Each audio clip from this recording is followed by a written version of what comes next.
today. As the Secretary has said, the end of our military mission in Afghanistan does not mean the end of our diplomatic and humanitarian mission. For more than 2 decades, the men and women of the State Department have served courageously and passionately to help deliver a better future for the people of Afghanistan.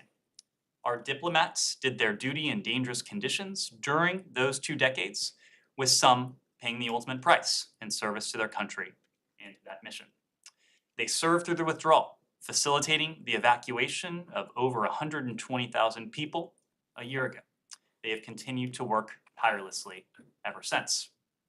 In the last year, the United States has gone to extraordinary lengths to keep the American people safe from terrorist attacks, as we demonstrated most recently during the strike against al-Qaeda leader Ayman al-Zawahiri, to stand by our Afghan allies and their families by resettling tens of thousands of them here in the United States, demonstrating the very best of the American people's generosity, and will continue to welcome our Afghan allies over the weeks and months ahead. We'll also keep supporting the Afghan people during the dire economic times as the largest donor of humanitarian aid to the people of Afghanistan. We have demonstrated that we're able to fulfill our enduring commitments to the Afghan people using the various diplomatic tools at our disposal and with exceptional help from our partners like Qatar, the UAE, and our European allies and others.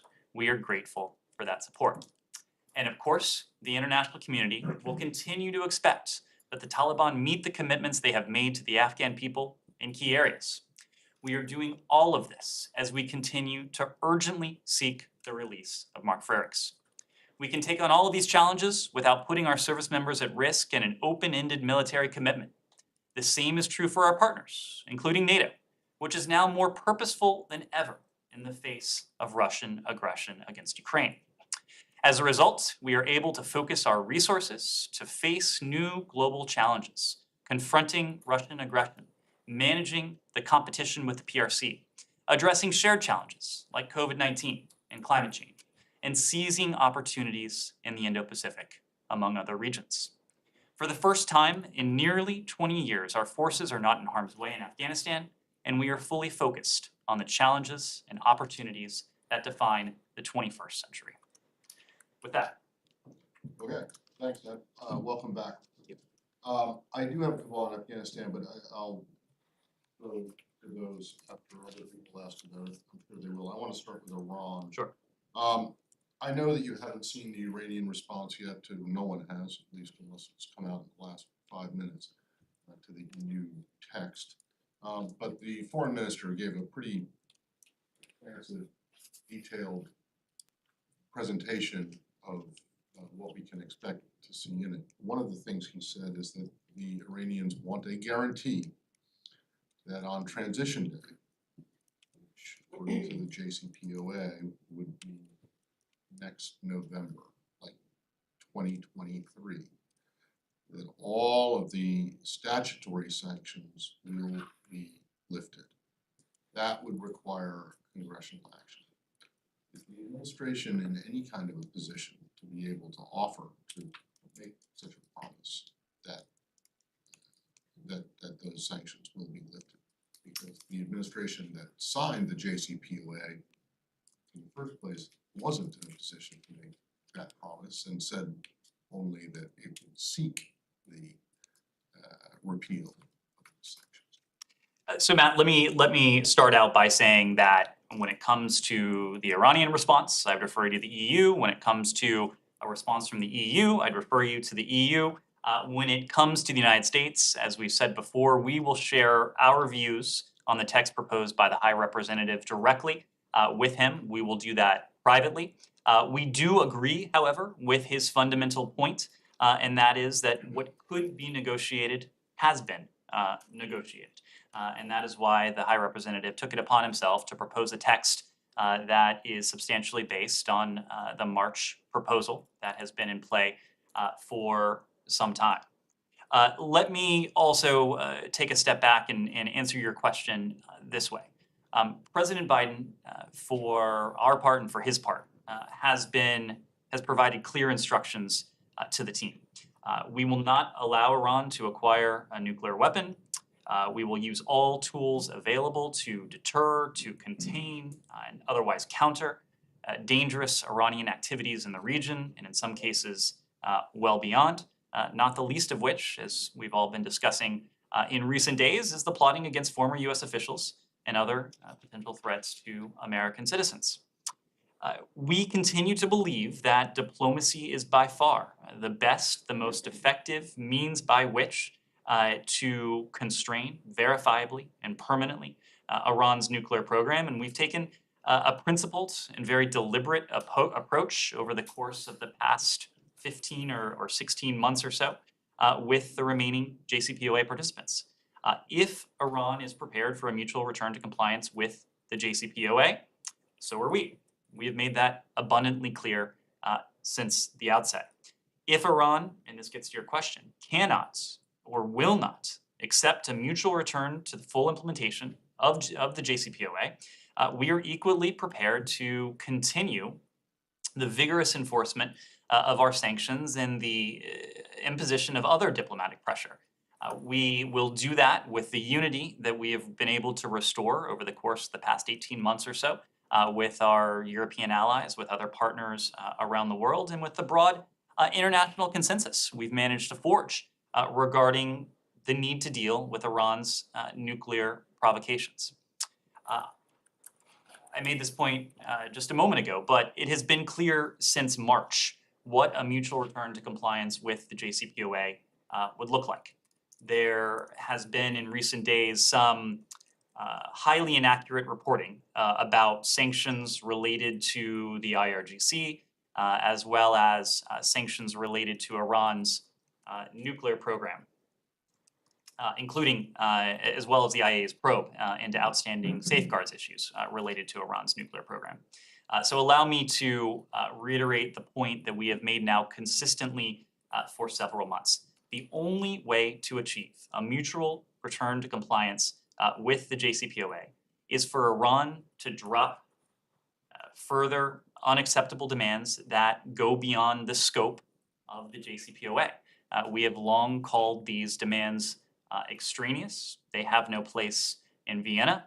They have no place in the discussions regarding a potential return to compliance with the JCPOA. The president has been clear that and steadfast that the FTO designation and other sanctions on the IRGC are beyond the scope of the JCPOA. To give you just one example, if Iran wants these sanctions lifted, they will need to alter their underlying conduct. They will need to change the dangerous activities that gave rise to these sanctions in the first place. If we do manage to effect a mutual return to compliance with the JCPOA, we'll continue to confront the IRGC's threats using, including the sanctions that will remain in place, but other relevant tools as well. Again, to be clear, we do not plan to relax enforcement of these sanctions. We have not offered to do so in the context of the JCPOA talks. And that includes the due diligence and other compliance standards we expect third countries to meet as well. Okay, well, but that doesn't really answer my question, which is, are you in a position to be able to offer, to promise Iran that on transition day, these statutory sanctions will be repealed by Congress? What we are looking for is a mutual return to compliance with the JCPOA. And that is in the JCPOA. And the proposition on the table has always been, and this was the formula in 2015 and 2016. Okay, so it's not going to change. It's only going to be you're going to seek. So you'll go to the Hill and ask them to repeal if Iran. We will continue to consult very closely with the Hill. Rob Malley, Brett McGurk, others have regularly briefed the Hill on progress or lack thereof, as the case might be, in terms of the indirect discussions with Iran. We'll continue to consult closely with them. But the formula that was at the heart of the JCPOA and the JPOA before that is really the same today as it was in 2014, 2015, and 2016. In return for Iran placing verifiable and permanent limits on its nuclear program, we would lift sanctions on that nuclear program. So there won't be any change to that language in terms of seeking. I'm rather than I'm not going to get into the specifics in any language And then- that may or may not result from Okay, this. and then secondly, I noticed that when you mentioned the other activities of Iran, including the plot to kill the former national security advisor, you didn't mention the attack on Salman Rushdie, which actually, actually happened. It wasn't just a. Does that mean, because you didn't mention it, that you don't believe there's a direct link between that attack and the? It means that there's an active law enforcement investigation ongoing. We're not going to get ahead of those law enforcement equities. The Secretary issued a strong statement yesterday condemning the heinous attack on Salman Rushdie's life, noting that beyond being a literary giant, Salman Rushdie is someone who has defended, really embodied the principles that we strive to protect and to promote around the world: freedom of expression, freedom of the press, freedom of religion. And the attack that we saw on his life in some ways was an attack on those very principles. But not going to get ahead of any law enforcement investigation. We'll let that play out. Okay, but then I'll stop after this, but you regard that as outside the scope of the JCPOA, along with the plot to kill former national security advisor, right? The JCPOA is about Well, the central challenge we face with Iran, the core challenge. What would be the most threatening challenge we could possibly face from Iran, and that is a nuclear weapon. Okay, but I mean, if they have people running around inside the United States trying to kill former officials and celebrated authors, that seems to be a more immediate threat than a nuclear weapon down the road sometimes. These are all threats, but I think we could all agree that as we continue to counter the threats that we're facing from the Iranian regime today, including through all of the tools at our disposal: law enforcement, diplomatic, sanctions, financial, otherwise, there's no doubt that a nuclear-armed Iran would feel an even greater degree of impunity and would pose an even greater threat, a far greater threat to countries in the region and potentially well beyond. Afghanistan. Can I follow up on Let's that? finish out Iran and then we'll. Can I follow up on Rushdie? Sure. Let me just follow up on Salman Rushdie. The Iranian Foreign Ministry said that while they claim they have no involvement in this attack, that it is Salman Rushdie and his supporters who are to be blamed because of the principles they espouse. Do you have a reaction? I do. Do you have a reaction to the Iranian government blaming the victim here, Salman Rushdie, for this attack? I do. It's despicable. It's disgusting. We condemn it. The Secretary yesterday, in his statement, while noting that the investigation is ongoing, made the point that Salman Rushdie has been under threat for decades now. And it is no secret that the Iranian regime has been central to the threats against his life over the course of years now. We have heard Iranian officials seek to incite to violence over the years, of course, with the initial fatwa, but even more recently with the gloating that has taken place in the aftermath of this attack on his life. This is something that is absolutely outrageous, it's despicable, and we want it to be very clear that it is not something that we can tolerate. Well, can I just follow up?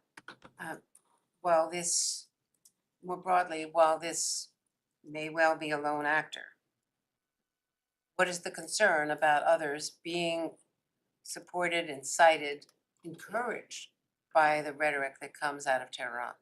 That's always the concern. It is the concern, and it has been the concern when it comes to specific individuals like Salman Rushdie. But of course, this language that has really amounted to incitement to violence, has had a much broader and wider target set than one individual. The number of statements that emanate from Iran towards the entire country of Israel, towards the Jewish people, towards any number of individuals, groups that the Iranian regime, for whatever reason, opposes. This is something that, of course, is not new to Iran, but it is something that we condemn at every turn. Afghanistan, please. Anything else on Iran? Let's finish this up. In case of Masih al-Nijab, does the administration see her case as an example of transnational repression? A man arrested in front of her house is an Azerbaijani citizen, and the Azeri government is remarkably silent about him. Do you, in your opinion, do you think Iran is involved in this case? And do you have any information about how he entered the country and how much this is distinctly about the case of repression? We do see this as a case of transnational repression and, in some ways, attempted transnational aggression. The Department of Justice has released information about the plot against her, and obviously there have been concerning developments since. I don't want to weigh in on the specific actors involved in this because there's still an active law enforcement component, but Iran is one of the many governments that has sought to export not only repression, but also aggression. And we have, again, using all of the tools at our disposal, including in this case, law enforcement tools, sought to, in the first instance, thwart threats against individuals. We've spoken to the plot not only against her, but also John Bolton as well, and to use the tools at our disposal to make clear that there will be severe costs and consequences if this type of activity continues. So you do believe that Iran is behind the attack, just to be clear about Sorry, which attack are you referring You do to? believe that Iran is behind this attack, Which attack are you referring to? al-Nijab's case? Again, the Department of Justice has released information on it. I would refer you there. Afghanistan. Yeah, we'll finish at Iran. The Iranian foreign minister said today that U.S. gave green light exactly over 2 contested issues, and a third one, which is related to guarantees, is still under negotiations. How much of this can you confirm? Well, I have been tried to be clear just a moment ago about some of the highly inaccurate reporting that has been circulating. We've been clear about what a return to mutual compliance with the JCPOA would look like. There are issues that the Iranians have put on the table that are clearly extraneous to the 4 corners of the JCPOA. Every time they have done that, we have made very clear that the JCPOA is about one thing and one thing only. It's about Iran's nuclear program, and we are prepared to negotiate one thing and one thing only. That is the steps that Iran would need to take to once again place the permanent and verifiable limits on its nuclear program, and the steps we in turn would be prepared to take to lift sanctions on Iran's nuclear program if Iran agreed to take those steps. You say you are prepared. Isn't it done? Because Iran even said today by midnight, Tehran's time, they are going to give a final answer. Does your reviews, compromises, are they still going, or is it finished? Is it final? As I said a moment ago, there is a core truth in what High Representative Borrell put forward a couple of weeks ago now. He made the point that what could be negotiated has been negotiated. That's why he took it upon himself to put forward this proposal that is based on the March draft that had been negotiated and discussed extensively over the better part of a year between Iran and the other parties to the JCPOA, as well as the United States. So we do believe that what could be negotiated has been negotiated. We're prepared to effect a mutual return to compliance with the JCPOA. We will find out if Iran could say the same.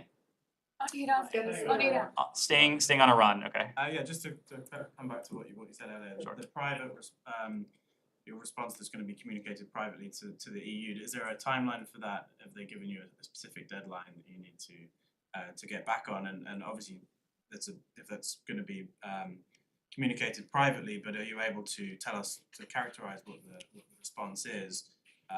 Given that you're saying it's on Iran to give up its its extraneous demands, does that mean that you know, the final proposal from the EU is basically okay by you, or are there still outstanding issues from the US? It would really stretch the definition of private if I were to detail here in public what our response to the High Representative will be. What I can say is that the United States has been prepared since the outset to return on a mutual basis to the JCPOA. We were engaged in the painstaking indirect negotiations with Iran that culminated in the draft that has been on the table since March. We have been prepared to accept that because it would reimpose the constraints, significant, permanent, verifiable constraints on Iran's nuclear program. That is what we seek to have reimposed once again, to see to it that Iran's nuclear program is no longer able to gallop forward. Iran can no longer march forward towards a breakout time that is growing shorter and shorter. And as it does so, acts with greater impunity around the world. But we're going to keep our discussions with the EU and the High Representative between us and the High Representative. What about a timeline for that? Within hours from now? Or We will be in touch with the High Representative as he is requested. On Iran. on Iraq? On Iraq, let's stay on Iran. Iran, Yeah. yeah. If Iran comes back to the EU tonight and with no answer, or yes, but we need clarifications, or no, we need clarifications, how would you read this? I mean, buying time, and how do you respond to this? Well, the High Representative tabled this proposal more than 2 weeks ago. And over the course of the past 2 weeks, the parties have worked with the EU to pose any questions, to discuss any issues that lacked clarity or potentially lacked precision. So Iran has had an opportunity to do that. I don't want to speculate as to what or how Iran might respond, but I can say that there is a track record here that extends 15, 16 months or so. And over the course of those 16 months, Iran has not consistently demonstrated the seriousness of purpose. Iran has not consistently demonstrated that, as are we, that it is steadfastly and sincerely committed to a mutual return to compliance with the JCPOA. Iran here has an opportunity to prove to us, but more importantly, to prove to the world that it is in fact committed to a mutual return to compliance with the JCPOA. Okay, Afghanistan. let's go to Afghanistan. Thank you Sure, very much, Nazira. Mr. Price. Welcome back. Thank you. Yeah, thank you very much. You mentioned the beginning of your speech about Afghanistan. It's really 1 year. It's a long time for Afghan women. Still Afghan women suffer. Still we are crying about this flag. And women protest on the street, Taliban shooting them. And the school is still closed. As you mentioned, that United States continue their humanitarian assistance. That's good, thank you. But as I told you the day before yesterday and yesterday, around the world, women protest because of women in Afghanistan. And Taliban answered them by shooting the gun. Number two, President Ghani was recently did an interview with CNN, and he totally blamed the United States for collapse of the regime. Do you have any comments about President Ghani? And he said Khalilzad a two faces, United States play game with me, so many things. There's a short interview.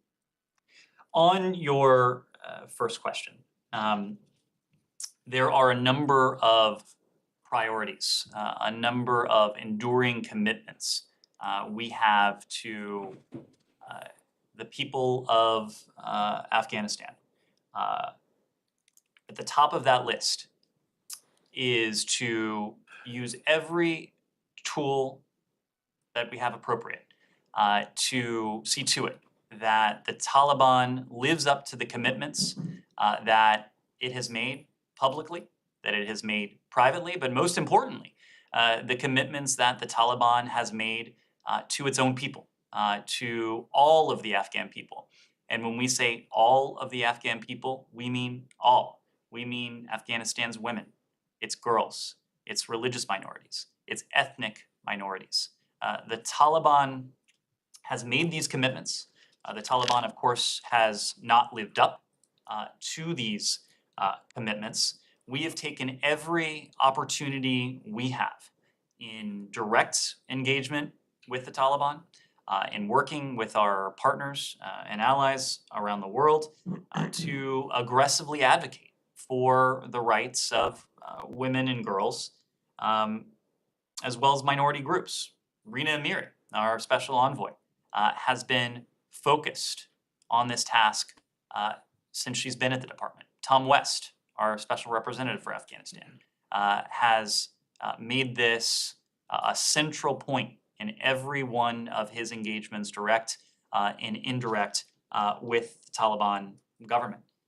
It is core to us, as are the other key priorities that the Taliban, the assurances that the Taliban made to us, as well as to the international community, that Afghanistan does not become a safe haven for terrorists, that the Taliban will engage in national dialogue towards a government that represents all Afghans. The promise of freedom of movement for those who wish to depart the country. And of course, a priority of ours is the safety and ultimately the freedom of Mark Frerichs, who has spent years of his life in custody. All of these are priorities of ours. We continue to raise them through diplomatic channels. It is also core to our humanitarian strategy for Afghanistan, and you referenced this. The United States continues to lead the world in the level of humanitarian funding and assistance that we have provided to Afghanistan, including over the past year. More than $750 million to the people of Afghanistan, much of that specifically earmarked for the country's women and girls, for its minorities. Just last Friday, we announced an additional $150 million funding that is separate from that $750 million. Our Treasury Department has issued general licenses. We have worked with the World Bank on their Afghanistan Reconstruction Trust Fund. We have worked with UN agencies and international financial institutions as well to seek relief for the humanitarian burden that has faced the people of Afghanistan for the past 20 years, but in some ways has been even more acute in recent months. We made this point a year ago, that our commitment to the people of Afghanistan in different ways, in different forms, would not end upon the departure of US military forces from Afghanistan. We have been able to make good on that. What we are going to remain focused on is achieving progress, doing all that we can to see to it that this humanitarian support, that these diplomatic steps, that these other tools that we've been able to wield, both in the direction of the Afghan people, but in some cases towards the Taliban itself, measures of accountability that we've imposed on the Taliban itself, to see to it that these steps lead to progress for the people of Afghanistan, including its women, its girls, its minorities. I don't have a specific response to the remarks of the former president. And also Taliban declined Iman al-Zawahiri strike attack. They say United States show us evidence. He was not on that building. I can assure you that we are confident he was there. We have the utmost confidence that Zawahiri was killed in that strike, in that precision strike against him. We have reason to believe, very good reason to believe, that members of the Taliban Haqqani network were aware of his presence in Kabul, and we are taking a close look at the implications of that, because just as I mentioned a moment ago, in terms of the Taliban's inability or unwillingness to live up to the commitments it has made to the people of Afghanistan with regard to the rights of women and girls, this was a grave breach of the US-Taliban agreement. The Taliban can say what it wishes, but the facts are not on their side. Thank you. On Iraq? Anything else on Afghanistan? Afghanistan. Sure, go ahead. Ned, you talked about the status of women in Afghanistan, and you briefly mentioned religious minorities.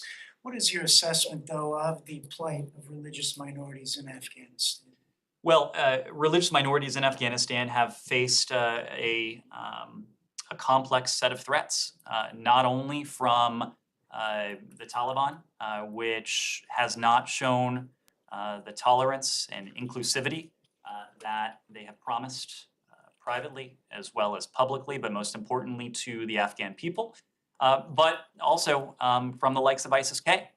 And the number of attacks that we have seen attributable to ISIS-K against, for example, Shia mosques, Shia worshippers, individuals who were doing nothing more than exercising their universal right to freedom of religion, to freedom of belief, who've been killed in doing so.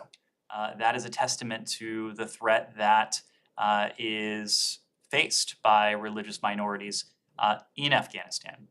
We will continue to see to it that groups like Al-Qaeda, groups like ISIS-K are not in a position to pose a threat beyond Afghan's borders to the United States, to our partners, to our allies. But it's also incumbent on the Taliban, consistent with the US-Taliban agreement, but also the other commitments they have made to the people of Afghanistan to do all they can to take on the threat posed by Al-Qaeda, to take on the threat posed by ISIS-K, not only beyond Afghanistan's borders, but to the very people of Afghanistan, including to its religious minorities. Kylie? Just on the Afghan central bank funds, Tom West had a statement out from the department today saying that the Biden administration doesn't see the Afghan central bank as a near-term option in terms of unfreezing those funds, and talked about Zawahiri's being sheltered by the Taliban as a key factor in reinforcing concerns about possibility of funds going to terrorist groups. So what I'm curious about is what exactly would need to happen for those funds to be released. Do they need to take action that's related to counterterrorism in the country? Are you guys still working on the mechanisms? What is this pause? What does it need to be lifted, I guess? So I don't mean to play media critic today, but there has also been some highly inaccurate reporting today regarding the ultimate disposition of the $3.5 billion in reserve funds. The idea that we have decided not to use these funds for the benefit of the Afghan people is simply wrong. It is not true. Our focus right now is on ongoing efforts to enable the $3.5 billion in licensed Afghan central bank reserves to be used precisely for the benefit of the Afghan people. What Tom West is referring to, and the point we have made broadly, is that we don't see recapitalization of the Afghan central bank as a near-term option. We've engaged, and we still continue to engage, Afghan technocrats with the central bank for many months now about measures to enhance the country's macroeconomic stability. We just don't have confidence that the institution's safeguards and monitoring are in place to manage those assets responsibly. And to your question, needless to say, the presence of Ayman al-Zawahiri on Afghan soil with the knowledge of senior members of the Haqqani Taliban network only reinforces the deep concerns that we have regarding the potential diversion of such funds to terrorist groups. So right now we're looking at mechanisms that could be put in place to see to it that these $3.5 billion in preserved assets make their way efficiently and effectively to the people of Afghanistan in a way that doesn't make them ripe for diversion to terrorist groups or elsewhere. And sorry, just to follow up on that. So is the onus on the Biden administration to develop those mechanisms right now, or is the onus on the Taliban to actually prove that they can manage this money responsibly? This is something that we've discussed collaboratively with technocrats within the country, individuals who know the ins and outs of Afghanistan's financial system. We will continue those discussions to as we seek to devise a way to see to it that these funds are dispensed in the manner in which they were intended. And then just on the House Republicans report out today, can you just explain to us why the department decided not to provide transcribed interviews to this committee? I understand you guys briefed the committee and staffers multiple times on Afghanistan, but why not provide them with the transcribed interviews that they were asking for? So let me, before I get to that, there are a number of facts within this report, a report, by the way, that was the product solely of the minority staff on the committee, but a number of facts that this report overlooks. There are a number of facts that this report gets wrong. But there is one fundamental fact that this report ultimately either elides, ignores, misrepresents, and that is the fact that we inherited an agreement. When this administration came into office, we inherited an agreement that the last administration had negotiated just about a year ago. As we said at the time, it wasn't an agreement that we precisely would have negotiated, but it's one that we inherited. And as part of that agreement, we inherited a deadline. And among the elements that that agreement stipulated was the fact that for all intents and purposes, the status quo, by that time, 2,500 US forces, the smallest number of US service members that had been in Afghanistan since the start of the US military operation there, in the face of the strongest that the Taliban had been since 9/11, but that status quo would not have been an option going forward. There were two options, really, that were available to this administration. It was to withdraw US service members, or it was to double down for a renewed combat mission. And ultimately, as we all know, President Biden made clear that he was not willing to continue with an open-ended military commitment where more than 4,500, nearly 2,500 American service members had paid the ultimate sacrifice. More than $2 trillion in investment had been made, and we had this agreement that in many ways precluded a fuller set of options, an agreement that had been in place for some time. When it comes to the department's interaction with the committee, and you alluded to this, but we provided over 150 briefings to members and staff on Afghanistan since August of last year. Those briefings have covered a wide range of topics: the withdrawal, women and girls, relocation operations, counterterrorism, talks with the Taliban, among other issues. We engaged member offices on hundreds of congressional inquiries related to people in Afghanistan. This committee, HFAC alone, held 21 full and subcommittee hearings and member briefings leading up to and following the evacuation operation last year, which expressly focused on Afghanistan, or during which questions regarding Afghanistan were asked and answered. The Secretary testified at 2 open hearings dedicated exclusively to Afghanistan as well as other open hearings where questions on Afghanistan were asked and addressed. And other senior members of this department have answered dozens of questions relating to Afghanistan in other open hearings. We've briefed HFAC over multiple hours on issues of policymaking, contingency planning, operational details related to the evacuation operation, and answered questions related to the current state of Afghanistan. And we consistently stayed until we had exhausted all of their questions from both Republicans and Democrats on the committee. As part of those 150 briefings, the relocation team not only briefed this committee, HFAC, but also its Senate counterpart, Senate Armed Services Committee, House Armed Services Committee, on a regular basis, every 2 weeks on relocation operations, a cadence that later switched to every 3 weeks, but remain regular. And those updates continue to be ongoing. And when is the State Department's own review happening?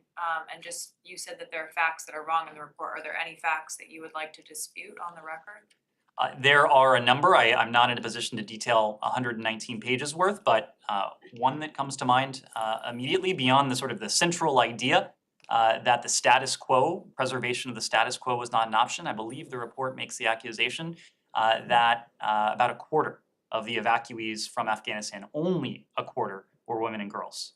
That is not accurate.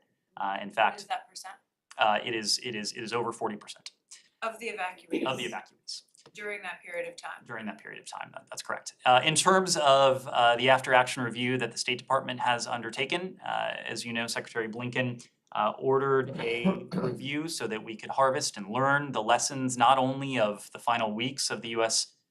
Mission in Afghanistan, but really of the final chapter of our presence, of our physical presence in Afghanistan. Dan Smith, retired career ambassador, led that review. The review itself is classified so that it could draw from every appropriate original source material. We are finalizing elements of that report. It is our hope and expectation that we will be able to release publicly elements of that report, but part of the reason there is this process has taken some time is because the report itself is classified, and we need to make sure that everything we do or say is consistent with classification, security, and other imperatives. On Iraq. Anything else on Afghanistan? So a year on, can you clarify how many Afghans are in the SIV application pipeline? I know there was a briefing recently that said that there were decided a figure of 74,000, but can you give a figure on how many applicants plus their immediate family members are in the pipeline or are eligible to apply according to, for example, veteran-led organizations? That figure is 160,000. Probably more. Sure. And can you also just characterize what is the working relationship between the State Department and some of these veteran-led organizations that are still helping to get Afghans out of Afghanistan, but also third countries?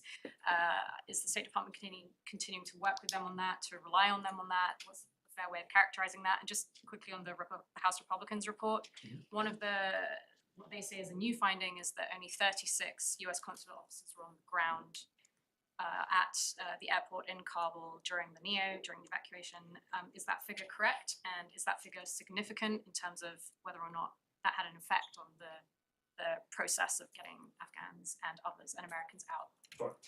So on your first question, there's been some confusion around this figure. So to clarify, as of last week, as of August 9th of 2022, there were about 17,000 individuals who had submitted the paperwork required for Chief of Mission approval. There are additional individuals in the pipeline, but those individuals have, in some cases, only expressed interest in applying for SIVs, or in some cases, they have submitted some, but not all of the paperwork required for the Chief of Mission approval. Historically, about 40% of applicants don't pass the Chief of Mission approval stage. Just to give you a bit more context, because we've had an opportunity over the past year to speak quite a bit about the SIV program, but I think it is worth a reminder as to how this program has evolved over the past 18 months. When this administration came into office in January of 2021, not a single interview had been conducted in Kabul for an SIV applicant since March of the preceding year, March of 2020. Of course, some of that was due to COVID restrictions, but at least part of that was a reflection of the way in which the previous administration had not maintained this program, how it had been allowed to atrophy and to go into a state of disuse and disrepair. We immediately surged resources to this program by within 10 days of this administration coming into office. SIV interviews had restarted in Kabul. We increased the number of SIV, of staff processing SIV applications by more than 15-fold. We took a holistic look at the congressionally mandated steps, interagency steps, required to process a single SIV applicant, and we streamlined that process, and we've continued to do so. You saw elements of that streamlining even within recent weeks. By April of last year, by April of 2021, the embassy had set a goal of interviewing 850 principal applicants per month. Recall, that number had been at 0 applicants per month as of January. And in fact, between March and August of last year, we increased the number of visas issued per week, not the number of interviews, but number of visas issued per week from 100 in March to 813 the week of August 6th, and that number has continued to decline. By May of last year, we had reduced average processing time by more than a year. And with all of these steps that we had put in place over the course of the last year, we've issued more than 15,000 SIVs since the beginning of the Biden administration. We have taken the average processing time for Chief of Mission Review, this key step at the outset of the process, from 883 days, where it was on January 1st of 2021, to 82 days, decreasing by more than tenfold the time required to process individuals through this initial phase. There have been nearly 90,000 Afghans evacuated or otherwise transported to the United States since August 15th of last year. The point we made last year with the 124,000 individuals we evacuated from Afghanistan at the time, of those Afghan citizens, many of them were Afghan SIV holders, Afghan SIV applicants, or individuals who have been or were SIV eligible. Since the end of the US military-led evacuations, since essentially September 1st of last year, we have facilitated the departure of some 13,000 Afghans from Afghanistan. Again, some SIV holders, others eligible, others who had other forms of status. You had another question in there that is now escaping me. On the House Republicans report, the figure that they cited. I'm surprised you can remember that she even had one. It's a lot of numbers. On consular officers. What I can say is that when it became apparent that we would be undertaking a large-scale evacuation from the airport in Kabul, we surged consular resources to the airport. We doubled the number of consular officers who were on scene. What I can also tell you is that the number of consular officers, whether at any stage of the evacuation, was not a limiting factor, a significant limiting factor in the number of individuals we were able to process onto the airport compound and onto planes. There were a number of logistical problems and challenges, not the least of which is that HKIA is a large compound that needed to be secured with relatively few entry points in a very high threat environment. A high threat environment that was reflected in the tragic attack that we saw towards the end of that evacuation operation. But we had an appropriate level of consular officials on the ground. Secretary Blinken made a point to regularly ask his team if we needed more consular officers, if we needed any other class of State Department official on the ground during that period to facilitate more people getting out. And the answer that was delivered to him, the answer that was apparent to us, is that the number of consular officers on the ground was not a significant limiting factor. Anything else on Afghanistan before we move on? Griner? Afghanistan? Afghanistan? No. Oh, anything else on Afghanistan? Nope. Okay. You've been asking Iraq for, and I'll come right back to you, Johnny. Thank you. Yep. In a letter, the Senate Foreign Relations Committee asked Secretary Blinken and the department to engage the at the high level, Iraqi government and Kurdistan regional government over oil and gas issues. Is the department willing to engage at the high level? And what is it, what prevents the department from engaging those governments at the high level? I'm not immediately familiar with that congressional correspondence. I'm just not prepared to offer a response. But we regularly engage at senior levels with our Iraqi partners, with our partners in the Kurdistan region as well. But I just am not prepared to speak to that particular issue. Okay, in the letter, it also says that they are concerned about reports that the Iraqi Finance Ministry is applying the recent Supreme Court ruling selectively over the on U.S. companies. Is that something that the department is also concerned? We'll take a look and we'll provide you a response. One last on Turkey, though. The Turkish officials are saying that the delegation invited by the U.S. is on the way to come and discuss F-16. What can you tell us on that? Turkey is an important NATO ally. Turkey has an important role to play. We have had discussions directly with the Turkish government. Our focus, as is theirs, is on Turkey's continued interoperability with NATO, with current NATO equipment and needs as well. But those conversations are ongoing. So there is a delegation coming or in town? These conversations regularly take place. I couldn't speak to a specific delegation. Jenny. Thank you. I have two questions on China and Korea. First, the Korean issues.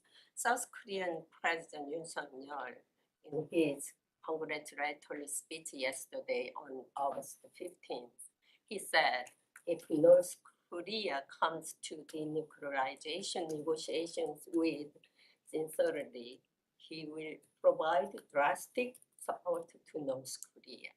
What does the United States think about this drastic support proposal to North Korea? Well, we strongly support the ROK's aim to open a path for serious and sustained diplomacy with Pyongyang. Our shared goal, shared with the ROK as well as our other allies and partners, is the complete denuclearization of the Korean Peninsula, and we'll continue to coordinate closely with the Yoon administration to this end. As part of that, we believe that a robust and effective trilateral relationship between and among the United States, the ROK, and Japan is critical, both for our shared security and for advancing our common interests in defending freedom and democracy, upholding human rights, championing women's empowerment, combating climate change, building more secure, resilient supply chains, promoting regional security and stability, strengthening the global nonproliferation regime, and bolstering the rule of law in the Indo-Pacific and across the globe.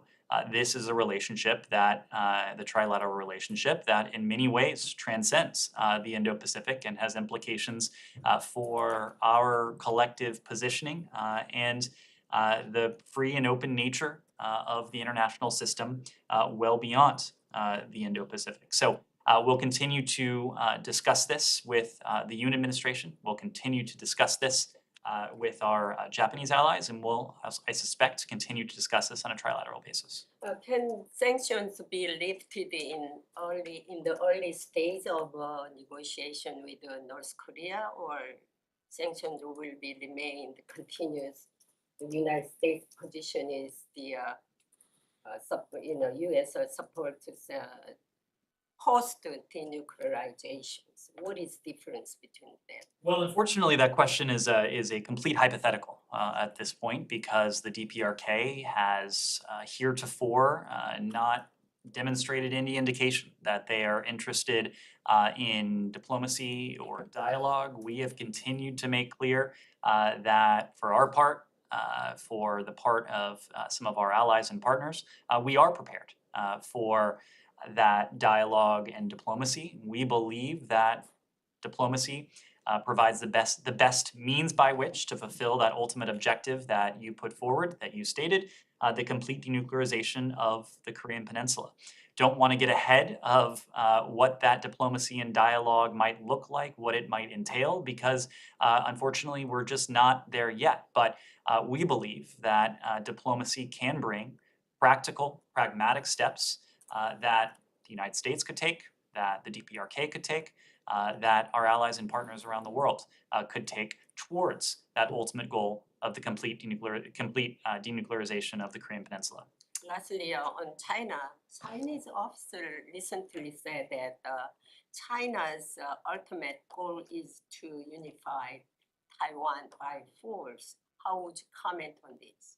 Well, it's been clear for some time that there is one side, there's one party that seeks to change the status quo, the cross-strait status quo that has been at the center of stability and security across the Taiwan Strait for some 40 years now. It is not the United States, it is not Taiwan, it is the PRC that is challenging the status quo, that is seeking to erode the status quo, and that even with its recent provocative and totally unnecessary response to the congressional delegation that visited Taiwan earlier this month, has again demonstrated that its willingness to challenge that status quo. And do you have any thoughts on the latest codel to visit Taiwan, and any thoughts on the comparatively subdued response from Beijing to that? I don't have a specific response other than to restate the point that we made previously. Members of Congress, congressional delegations, have gone to Taiwan for decades, and they will continue to do so. Some 10 or more congressional delegations have visited Taiwan this year alone. Members of Congress visiting Taiwan is entirely in line with our longstanding one China policy. In the face of that, and this goes back to what we saw earlier this month, the PRC has entirely overreacted. Our response to the PRC's provocations has been measured, has been responsible. We made clear that we did not intend to escalate and that there was no reason for a crisis. But we also made clear, and you heard this from the White House on Friday, that we won't be deterred from flying, from sailing, from operating in the region in accordance with international law.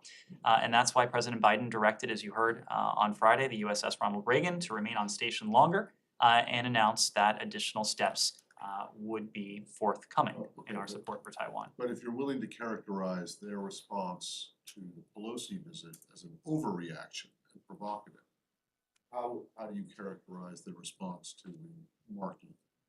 Well, any response to a peaceful visit by members of Congress, any response that entails bellicose rhetoric or military maneuvers or provocative actions is totally unnecessary and an absolute overreaction. Okay, well, have you seen any of that? I'm not going to characterize what we may have seen in. Characterize it if you think that it's out of line. If the reaction is kind of like normal and like, oh, we don't like it, we're opposed to it. Taiwan is ours. The point is, Matt, the central fact is that these are peaceful visits by members of Congress who are traveling there to show their support for the people on Taiwan. Okay, but this is not an overreaction. I'm just not. I mean, is the only time it's an overreaction when you come out and actually say that it's an overreaction? It is an overreaction when we hear bellicose rhetoric, or when we see provocations, when we see military maneuvers. Did you hear the bellicose rhetoric this time? I have not looked closely at what we've heard. Austin Tice's anniversary, can we talk about, it's been 10 years, Deborah Tice's mother told me that she's so far very disappointed that after the president in May said there would be an all-in government effort, that she has not seen evidence of it. And on a related matter, do you think that now that the Brittany Griner appeal has been submitted, that will delay any effective prisoner swap, or could that take place while the appeal is pending? So when it comes to Austin Tice, we did just mark a somber milestone, 10 years in captivity. He recently celebrated his 40th birthday, a quarter of his life separated from his family, separated from his loved ones. We've consistently called on the Syrian government to ensure that Austin and every U.S. national held in Syria can return home. When it comes to our efforts to seek the safe return of Austin, we have engaged extensively, and that includes directly with Syrian officials and through third parties. Unfortunately, despite our calls, despite our engagement, despite the engagement of third parties in other countries, Syria has never acknowledged holding him, but we are not going to be deterred in our efforts. We are going to pursue every avenue for securing Austin's safe return to Deborah and Mark and to his entire family. Direct efforts, not through third parties, direct efforts since the president's promise to Deborah Tice? We have directly engaged Syrian officials to seek to effect Austin's return home to his family. Can you say at what level? I cannot. And can you follow up on Griner and whether you have to see the completion of this appeals process, which could take months, before there would be a prisoner swap? No element of this trial changes our judgment that Brittany Griner is being wrongfully detained and should be released immediately. That is why we've put forward a number of weeks ago what we consider to be a serious, a substantial proposal in an effort to seek her release, to seek the release of Paul Whelan as well. We are in communication with the Russians on this matter, and we encourage them to pursue this, to do so constructively. Can I follow up on that? Some of us in this room had a chance yesterday to meet with Tice's parents, and what they're talking about is sending delegation. First time since Trump administration that is not happening. Are you considering that? We have been engaged directly with Syrian officials. We will continue to pursue every avenue that we feel has the opportunity to create the conditions for Austin's release. Thank you. And on Brittany case, are we in the zone of quiet diplomacy? Sorry, which case? On Brittany case, are we in the zone of quote-unquote quiet diplomacy, which Lavrov seems suggesting a couple of weeks? Is there any behind-the-scene negotiation going on? And why do you think they don't want public attention to this case? I just said we're in communication with Russian officials on the serious substantial proposal that we put forward. We are going to do everything we can to see the release of Paul Whelan, to see the release of Brittany Griner. We're not going to speak to the details of that, but we will continue to urge the Russians to engage constructively so that we can bring this to a resolution. Yes. My question is on Mexico. Last week, both Central and Northern Mexico experienced a very violent wave of criminal violence, and these are regions home to many U.S. citizens living in Mexico. There are reports of dozens of injured, dozens of killings during this wave. The U.S. Embassy and U.S. consulates have issued security alerts during the past days regarding the situation. What's the latest assessment that the U.S. State Department has on the situation on the ground? And can you let us know whether there's any report of U.S. citizens injured or killed during this wave of violence? Well, as you know, we have a responsibility to message appropriately to the U.S. citizen community in countries around the world when we have identified a threat or a potential threat in a particular country or region. We issued an alert to U.S. citizens on August 12th, making Americans aware that the U.S. Consulate General in Tijuana was aware of reports of multiple vehicle fires, roadblocks, and heavy police activity in Tijuana and Mexicali, and Rosarito and Ensenada, and Tecate as well.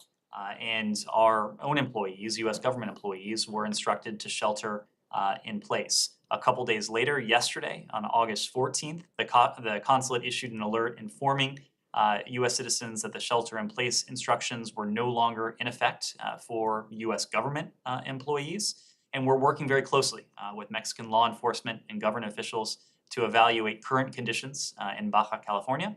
And the Mexican government, we know, has deployed hundreds of troops to help stabilize the situation. So we'll continue to communicate via embassy messages and alerts to the US citizen community in the area should there be additional updates. No reports on injured or killed? I just don't have any reports to share. Thank you. There are. Yes. Thank you. I have follow-up question on China. The Chinese reactions to Speaker Pelosi's visit to Taiwan was more harsh than previous US congressional delegations. What do you think is the long-term and short-term impact of Speaker Pelosi's visit on security in EU? And do you expect such Chinese aggression to continue in the future? That latter question is a better question for Beijing than it is to the Department of State. Our contention and what I think you saw from a number of countries around the world was to note the total lack of congruence between a peaceful visit by an elected member of our legislative branch to a series compared to what we saw from the PRC. Including a series of military maneuvers, a series of ballistic missile launches, including several that landed in close vicinity to Japan. I wouldn't want to speak to what the PRC is seeking to do, but our concern has consistently been that even as we seek to preserve the cross-strait status quo, and countries in the Indo-Pacific seek to do the same, it is China that is seeking to alter, to water down that status quo and to rewrite it unilaterally in its favor. That is something that we have consistently stood against. Everything we have done has been pursuant to our interest in security and stability, pursuant to our One China policy, the Taiwan Relations Act, the 3 joint communiques, and the 6 assurances.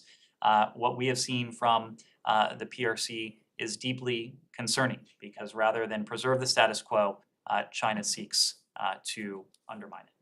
Just to follow up on Austin Tice, can you confirm that the Lebanese Security General Chief Abbas Ibrahim gave you an answer from the Syrians regarding the case?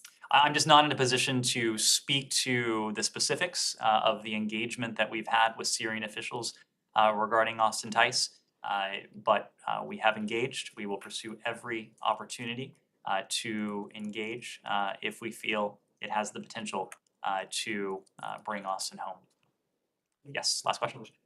On the project crisis in Russia and Ukraine, Russia keeps targeting key administrative buildings in and around the nuclear power plant. And Zelensky urged the global community to force Russia to give back the power. What do you do? Well, we've spoken about this. We remain concerned about ongoing military operations at or near Ukraine's peaceful nuclear facilities. We have called on Russia to return full control of the Zaporizhzhia nuclear power plant to Ukraine. You probably also saw that the G7 issued a statement late last week reiterating the need for Russia to hand back control of the plant to Ukraine. We're closely monitoring the activity at the plant. Both the Department of Energy and the National Nuclear Safety and Security Administration report that radiation sensors are continuing to provide data. And through that data, we've seen no indication of abnormal radiation levels. Nevertheless, Russia's military activity around the nuclear power plant is the height of irresponsibility.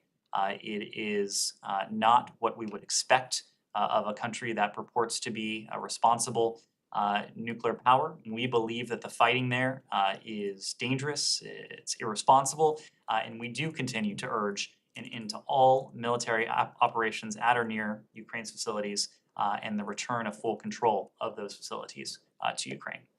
Thank you all very much. Thank you.